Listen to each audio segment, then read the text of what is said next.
ಸ್ನೇಹಿತರೆ, ಮೀಡಿಯಾ ಮಾಸ್ಟರ್ಸ್ಗೆ ಸ್ವಾಗತ ಸುಸ್ವಾಗತ. ಗೆಳೆಯರೆ, ಟ್ರಬಲ್ ಶೂಟರ್ಗೆ ಟ್ರಬಲ್ ಶುರು ಆಗ್ತಾ ಇದೆಯಾ? ತಮಗೆ ಹೇಗೆ ಬೇಕೋ ಹಾಗೆ ಸಂಪುಟ ವಿಸ್ತರಣೆಯನ್ನ ಮಾಡಿಕೊಂಡಿರೋ ಮುಖ್ಯಮಂತ್ರಿಗಳಿಗೆ ಈಗ ಹೊಸ ತಲೆನೋವು ಕಾಡ್ತಾ ಇದೆಯಾ?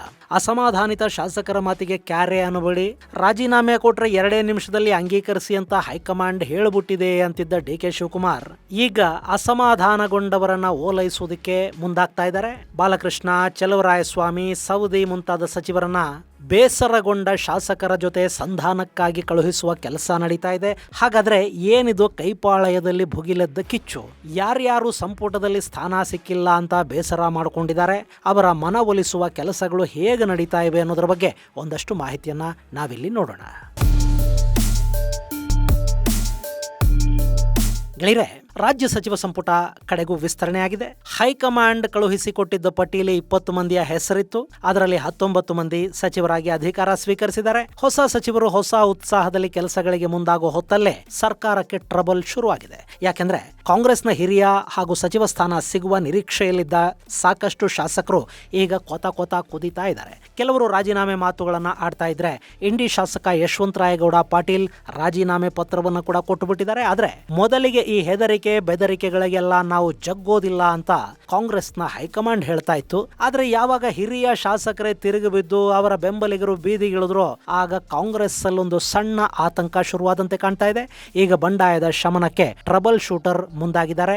ಇದು ಡಿ.ಕೆ. ಶಿವಕುಮಾರ್ ಅವರ ಮುಂದಿನ 1.5 ವರ್ಷಗಳ ಆಡಳಿತ ಹೇಗಿರುತ್ತೆ ಅನ್ನೋದರ ಟ್ರೈಲರ್ ತರ ಕಾಣ್ತಾ ಇದೆ. ಇಲ್ಲಿ ಕಾಂಗ್ರೆಸ್ ಒಳಗಿನ ಬಂಡಾಯಕ್ಕೆ ಕಾರಣವಾಗಿರುವ ಅಂಶಗಳೇನು ಅನ್ನೋದನ್ನು ನೋಡೋದಕ್ಕೂ ಮೊದಲು ಈಗಿನ ಸಚಿವರ ಪಟ್ಟಿಯನ್ನು ಒಂದ್ಸರಿ ನೋಡ್ಬಿಡೋಣ. ಗೆಳೆಯರೆ, ಮಂಡ್ಯ ಜಿಲ್ಲೆಯ ಮಳವಳ್ಳಿ ಶಾಸಕ PM ನರೇಂದ್ರ ಸ್ವಾಮಿ, ಕನಕಗಿರಿ ಕ್ಷೇತ್ರದ ಶಾಸಕ ಶಿವರಾಜ್ ತಂಗಡಗಿ, ಹಾವೇರಿಯ ರುದ್ರಪ್ಪ ಲಮಾಣಿ, ಮಾಯಕೊಂಡದ ಶಾಸಕ KS ಬಸಂತಪ್ಪ, ಬಳ್ಳಾರಿ ಗ್ರಾಮಾಂತರ ಕ್ಷೇತ್ರದ ಶಾಸಕ ಬಿ ನಾಗೇಂದ್ರ, ಚಳ್ಳಕೆರೆಯ ರಘುಮೂರ್ತಿ, ಚಾಮರಾಜಪೇಟೆಯ BZ ಜಮೀರ್ ಅಹಮದ್ ಖಾನ್, ಶಿವಾಜಿನಗರದ ರಿಜ್ವಾನ್ ಅರ್ಷದ್, ಕಲಘಟಕಿಯ ಸಂತೋಷ್ ಲಾಡ್, ಸೊರಬದ ಮಧು ಬಂಗಾರಪ್ಪ, ಚಾಮರಾಜನಗರದ ಪುಟ್ಟರಂಗ್ ಶೆಟ್ಟಿ, ಜೇವರ್ಗಿ ಶಾಸಕ ಅಜಯ್ ಸಿಂಗ್, ನಾಗಮಂಗಲದ ಎನ್ ಚಲುವರಾಯಸ್ವಾಮಿ, ಅರಸೀಕೆರೆ ಶಾಸಕ ಶಿವಲಿಂಗೇಗೌಡ, ಮಾಗಡಿಯ HC ಬಾಲಕೃಷ್ಣ ಈಗ ಮಂತ್ರಿಗಳಾಗಿ ಅಧಿಕಾರವನ್ನ ಸ್ವೀಕರಿಸಿದ್ದಾರೆ. ಈ ಪಟ್ಟಿಲಿ ಚಲುವರಾಯಸ್ವಾಮಿ, ಬಾಲಕೃಷ್ಣ, ಶಿವಲಿಂಗೇಗೌಡ ಹಿರಿಯ ಶಾಸಕರೇ ಆಗಿದ್ರೂ ಕೂಡ ಅವರು ಕಾಂಗ್ರೆಸ್ನಿಂದ ಗೆದ್ದಿರೋದು ಇದೇ ಮೊದಲ ಬಾರಿ. 2018ರಲ್ಲಿ ಬಾಲಕೃಷ್ಣ ಮತ್ತು ಚಲುವರಾಯಸ್ವಾಮಿ ಅವರಿಗೆ ಸೋಲಾಗಿತ್ತು. ಶಿವಲಿಂಗೇಗೌಡರು ಅವತ್ತು JDS ನಲ್ಲಿದ್ರು.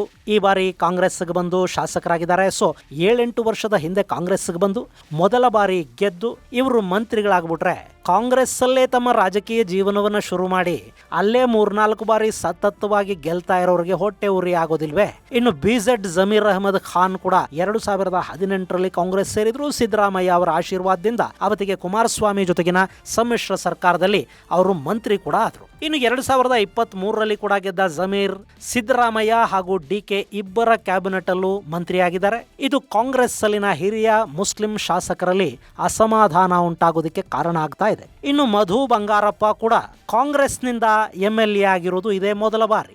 ಸೊ ಅವರಿಗೆ ಕೂಡ ಈಗ ಮತ್ತೆ ಕ್ಯಾಬಿನೆಟ್ ಸಚಿವ ಸ್ಥಾನ ಸಿಕ್ಕಿದೆ. ಇನ್ನು ಕಲಘಟಗಿಯ ಸಂತೋಷ್ ಲಾಡ್ 2008ರಲ್ಲಿ ಕಾಂಗ್ರೆಸ್ಗೆ ಬಂದ್ರು. ಅವರು ಕೂಡ ಈಗಾಗಲೇ 2 ಬಾರಿ ಮಂತ್ರಿಗಿರಿಯನ್ನು ಅನುಭವಿಸಿ ಆಗಿದೆ. ಇನ್ನು ಬಿ ನಾಗೇಂದ್ರ 2018ರಲ್ಲಿ ಕಾಂಗ್ರೆಸ್ಗೆ ಬಂದ್ರು. ಕಳೆದ ಬಾರಿ ಸಿದ್ದರಾಮಯ್ಯ ಅವರ ಸರ್ಕಾರದಲ್ಲಿ ಸಚಿವರಾಗಿದ್ದಾಗ ಆರ್ಥಿಕ ಅವ್ಯವಹಾರದ ಪ್ರಕರಣದಲ್ಲಿ ಅವರು ತಮ್ಮ ಸಚಿವ ಸ್ಥಾನವನ್ನ ಕಳ್ಕೋಬೇಕಾಗಿ ಬಂತು. ಈ ಬಾರಿ ಅವರನ್ನ ಮತ್ತೆ ಮಂತ್ರಿ ಮಾಡಲಾಗಿದೆ. ಹಾಗೆ ನರೇಂದ್ರ ಸ್ವಾಮಿ 2008ರಲ್ಲಿ ಪಕ್ಷೇತರರಾಗಿ ಗೆದ್ದಿದ್ರು. ಆ ಬಳಿಕ 2013ರಲ್ಲಿ ಕಾಂಗ್ರೆಸ್ ಸೇರಿದ್ರು.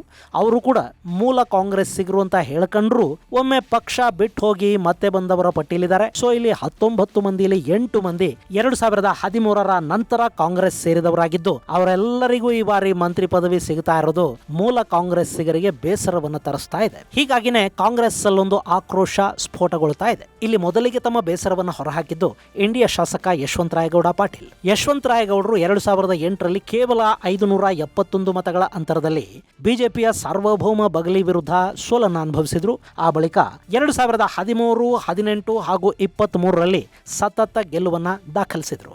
ಸೊ ಯಶವಂತರಾಯಗೌಡ ಹ್ಯಾಟ್ರಿಕ್ ಸಾಧಿಸಿ ಕೂಡ ತಮಗೆ ಸಚಿವ ಸ್ಥಾನ ಸಿಕ್ಕಿಲ್ಲ ಅನ್ನೋ ಅಸಮಾಧಾನವನ್ನು ವ್ಯಕ್ತಪಡಿಸಿದ್ದಾರೆ. ಇದರ ಜೊತೆ ವಿಜಯಪುರದಲ್ಲಿನ ಬಣ ರಾಜಕೀಯ ಕೂಡ ಅವರಿಗೆ ಬೇಸರವನ್ನು ತರಿಸಿದೆ. MB ಪಾಟೀಲ್ ಮತ್ತು ಯಶವಂತರಾಯಗೌಡರ ನಡುವಿನ ಸಂಘರ್ಷದ ಕಾರಣದಿಂದ ಅವರಿಗೆ ಸಚಿವ ಸ್ಥಾನ ಸಿಗ್ತಾ ಇಲ್ಲ.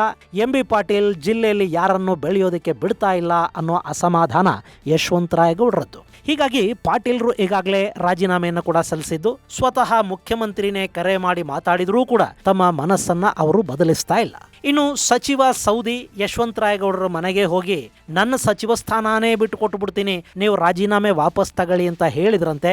ಆದರೂ ಯಶವಂತರಾಯಗೌಡರು ಮನಸ್ಸು ಬದಲಿಸಿಲ್ಲ. ಇದು ಕಾಂಗ್ರೆಸ್ನ ತಲೆನೋವನ್ನ ಹೆಚ್ಚು ಮಾಡ್ತಾ ಇದೆ. ಈ ಹಿಂದೆ ಯಾರೇ ರಾಜೀನಾಮೆ ಕೊಟ್ಟರು ಕೂಡಲೇ ಅಂಗೀಕರಿಸಿ ಬಿಡ್ತೀವಿ ಅಂತ ಹೇಳಿದ್ದ ಡಿ.ಕೆ. ಶಿವಕುಮಾರ್ ಸ್ವತಃ ಯಶವಂತರಾಯಗೌಡರ ಮನವೊಲಿಸೋ ಪ್ರಯತ್ನವನ್ನ ಮಾಡ್ತಾ ಇದ್ದಾರೆ. ಅದಕ್ಕೆ ಕಾರಣ ಅಸಮಾಧಾನಿತರ ಪಟ್ಟಿ ದಿನದಿಂದ ದಿನಕ್ಕೆ ಬೆಳೀತಾ ಇದೆ ಅನ್ನೋದು. ಇನ್ನು ಕಾಂಗ್ರೆಸ್ ಪಕ್ಷಕ್ಕೆ ಎರಡನೇ ಸಮಸ್ಯೆಯಾಗಿ ಇಲ್ಲಿ ಕಾಣ್ತಾ ಇರೋದು ವಿಜಯನಗರದ ಶಾಸಕ ಎಂ ಕೃಷ್ಣಪ್ಪ ಮತ್ತು ಅವರ ಮಗ ಪ್ರಿಯಾ ಕೃಷ್ಣ ಅವರ ಮುನಿಸು.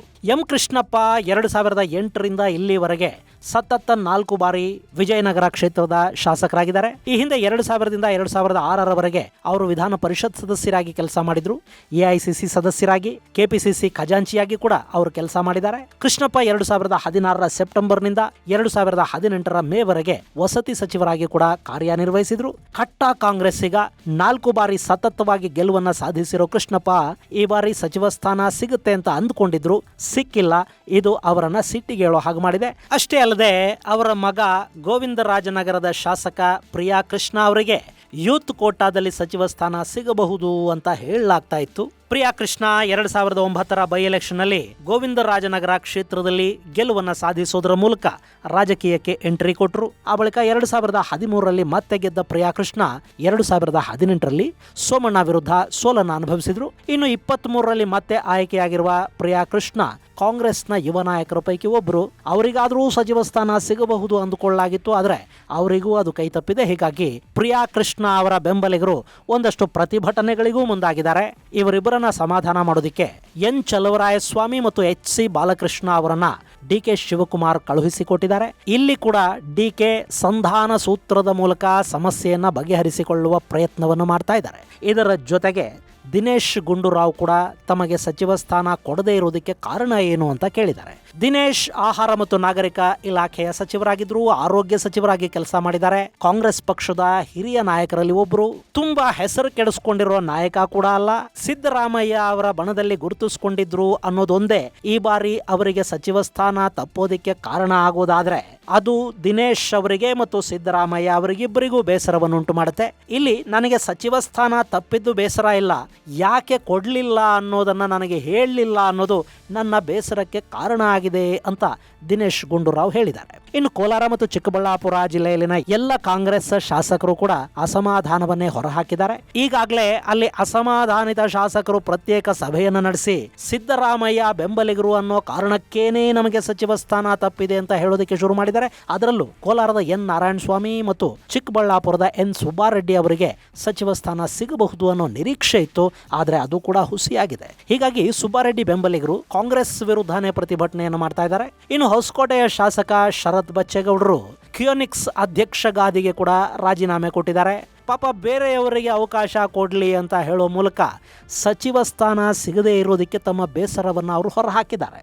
ಇದೇ ರೀತಿ ಮೈಸೂರಿನ ನರಸಿಂಹರಾಜ ಕ್ಷೇತ್ರದ ಶಾಸಕ ತನ್ವೀರ್ ಸೇಠ್ ಕೂಡ ತಮ್ಮ ಅಸಮಾಧಾನವನ್ನು ವ್ಯಕ್ತಪಡಿಸಿದ್ದು, ಅವರು ರಾಜೀನಾಮೆ ಬೆದರಿಕೆಯನ್ನು ಒಡ್ಡಿದ್ರು. ಹಾಗೆ ಸಾಗರದ ಬೇಳೂರು ಗೋಪಾಲ್ ಕೃಷ್ಣ ಕೂಡ ರಾಜೀನಾಮೆ ಬೆದರಿಕೆ ಒಡ್ಡಿದ್ರಾದ್ರು ಆ ನಂತರ ಡಿ.ಕೆ. ಶಿವಕುಮಾರ್ ಕರೆದು ಮಾತಾಡಿದ ಮೇಲೆ ಸಮಾಧಾನ ಮಾಡ್ಕೊಂಡಂಗೆ ಕಾಣ್ತಾ ಇದ್ದಾರೆ. ಗುಬ್ಬಿಯ ಶಾಸಕ ಶ್ರೀನಿವಾಸ್ಗೆ ಕೂಡ ಸಚಿವ ಸ್ಥಾನ ಸಿಗದೇ ಇರೋದಕ್ಕೆ ಬೇಸರ ಆಗಿದೆಯಂತೆ. ಅವರು ಕೆಎಸ್ಆರ್ಟಿಸಿ ಅಧ್ಯಕ್ಷ ಸ್ಥಾನಕ್ಕೆ ರಾಜೀನಾಮೆ ಕೊಡೋದಾಗಿ ಹೇಳಿದ್ದಾರೆ.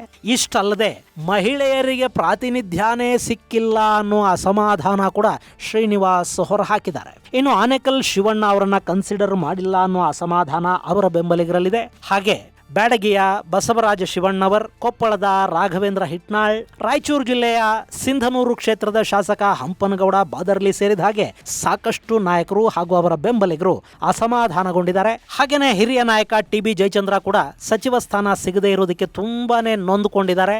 ಕೊರಟಗೆರೆಯ ಪರಮೇಶ್ವರ್ ಡಿ.ಸಿ.ಎಂ ಆಗಿ ಪಾಪ ಜಯಚಂದ್ರ ಮಂತ್ರಿ ಆಗದೆ ಇದ್ರೆ ಅದವರಿಗೆ ನೋವಾಗೋದಿಲ್ವೇ? ಹೀಗಾಗಿ ಜಯಚಂದ್ರ ತಮಗೆ ವಿಪಕ್ಷಗಳ ಸಾಲಲ್ಲಿ ಕೂರೋದಕ್ಕೆ ಅವಕಾಶ ಕೊಡಿ ಅಂತ ಕೇಳಿಬಿಟ್ಟಿದಾರಂತೆ. ಇಲ್ಲಿ ಅಸಮಾಧಾನಿತರ ಪಟ್ಟಿ ದಿನೇ ದಿನೇ ಬೆಳೀತಾ ಇರೋದನ್ನ ನೋಡಿದ ನಂತರ ಹೈಕಮಾಂಡ್ ಹೇಳಿದ ಹಾಗೆ ರಾಜೀನಾಮೆಯನ್ನ ಅಂಗೀಕರಿಸಿ ಬಿಡುವ ಸ್ಥಿತಿಯಲ್ಲಿ ಯಾರೂ ಇಲ್ಲ. ಹೀಗಾಗಿ ಡಿ.ಕೆ. ಶಿವಕುಮಾರ್ ತಮ್ಮ ಮಿತ್ರರನ್ನ ಕಳುಹಿಸಿ ಸಂಧಾನದ ಮಾತುಕತೆಗಳನ್ನ ನಡೆಸ್ತಾ ಇದ್ದಾರೆ.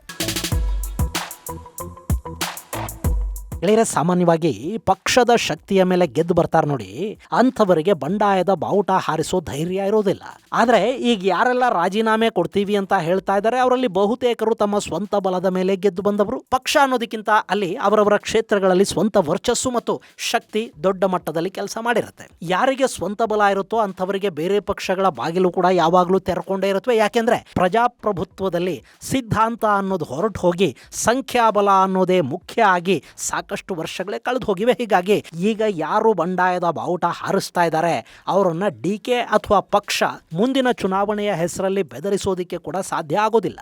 ಅಲ್ಲಿ ಸಂಧಾನದ ಬಿಳಿ ಬಾವುಟ ಹಿಡ್ಕಂಡೇ ಹೋಗಬೇಕು, ಸಾಧ್ಯ ಆದಷ್ಟು ಮನವೊಲಿಸೋ ಪ್ರಯತ್ನವನ್ನೇ ಮಾಡಬೇಕು. ಇನ್ನು ಈ ಶಾಸಕರಲ್ಲಿ ಕೂಡ ಸಾಕಷ್ಟು ಜನ ಪಕ್ಷ ಬಿಟ್ಟು ಹೋಗ್ಬಿಡ್ತಾರೆ ಅಂತ ಅಲ್ಲ, ಹಾಗಂತ ಹೋಗೋದೇ ಇಲ್ಲ ಅಂತಲೂ ಅಲ್ಲ. ಅದು ಅವರನ್ನ ಆಪರೇಟ್ ಮಾಡೋರು, ಅವರಿಗಿರೋ ಅವಕಾಶಗಳು ಹಾಗೂ ಕಾಂಗ್ರೆಸ್ ಪಕ್ಷ ಈಗ ಅವರಿಗೆ ಕೊಡೋ ಆಶ್ವಾಸನೆಗಳು ಇವೆಲ್ಲವುಗಳ ಮೇಲೆ ಈ ಶಾಸಕರ ಮುಂದಿನ ನಡೆ ನಿರ್ಧಾರ ಆಗಲೂಬಹುದು. ಯಾಕೆಂದ್ರೆ ಈಗ ಅಸಮಾಧಾನ ವ್ಯಕ್ತಪಡಿಸ್ತಾ ಇರೋ ಶಾಸಕರ ಗುಂಪಿದೆ ಅಲ್ವಾ, ಅವರಲ್ಲಿ ಬಹುತೇಕರಿಗೆ ಅವರ ಕ್ಷೇತ್ರಗಳಲ್ಲಿ ಅಂಥ ಬಲಿಷ್ಠ ಪ್ರತಿಸ್ಪರ್ಧಿಗಳು ಇಲ್ಲ. ಬಿಜೆಪಿ ಅಥವಾ ಜೆಡಿಎಸ್ ಯಾವುದೇ ಪಕ್ಷಕ್ಕೆ ಅವರು ಜಂಪ್ ಆದ್ರೂ ಮುಂದಿನ ಚುನಾವಣೆಯಲ್ಲಿ ಗೆದ್ದು ಬರೋದವರಿಗೆ ಕಷ್ಟ ಅಲ್ಲ. ಹೀಗಾಗಿ ಇವರು ವಿಷಯದಲ್ಲಿ ಬೇಕಾದ್ರೆ ಇರಿ, ಇಲ್ಲ ಅಂದ್ರೆ ರಾಜೀನಾಮೆ ಕೊಟ್ಟು ಹೊರಟು ಬಿಡಿ ಅನ್ನೋ ದಾರ್ಷ್ಟ್ಯದ ಮಾತನ್ನ ಇಲ್ಲಿ ಡಿಕೆ ಆಗ್ಲಿ ಕಾಂಗ್ರೆಸ್ ಆಗ್ಲಿ ಆಡ್ಲಾರ್ದು. ಹಾಗೆ ಇದರಲ್ಲಿ ಬಹುತೇಕರು ಸಿದ್ದರಾಮಯ್ಯ ಅವರ ಬಣದಲ್ಲಿ ಗುರುತಿಸಿಕೊಂಡವರೇ ಇದ್ದಾರೆ. ಸಂಪುಟ ವಿಸ್ತರಣೆ ವೇಳೆ ತಮ್ಮ ಮಾತಿಗೆ ಹೆಚ್ಚು ಮನ್ನಣೆ ಸಿಕ್ಕಿಲ್ಲ ಅನ್ನೋ ಅಸಮಾಧಾನ ಸಿದ್ದರಾಮಯ್ಯ ಅವರಿಗೂ ಇದ್ದಂತಿದೆ. ಮುಂದಿನ ಚುನಾವಣೆಗಳಲ್ಲಿ ಕೂಡ ಸಿದ್ದರಾಮಯ್ಯ ತಮ್ಮ ಅಸ್ತಿತ್ವವನ್ನು ಉಳಿಸ್ಕೋಬೇಕು, ಅಪ್ರಸ್ತುತ ಅಂತ ಅನ್ನಿಸ್ಕೋಬಾರದು. ಹೀಗಾಗಿ